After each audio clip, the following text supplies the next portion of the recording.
అతి పరిశుద్ధుడా స్తుతి నైవేద్యము నీకే అర్పించి కీర్తింతును. నీవు నా పక్షమై నన్ను దీవించగా, నీవు నా తోడువై నన్ను నడిపించగా, జీవింతును నీ కోసమే ఆశ్రయమైన నా యేసయ్యా.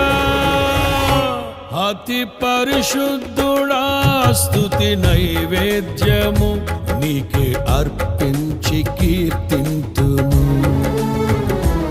అతి పరిశుద్ధుడా స్తుతి నైవేద్యము నీకే అర్పించి కీర్తింతును.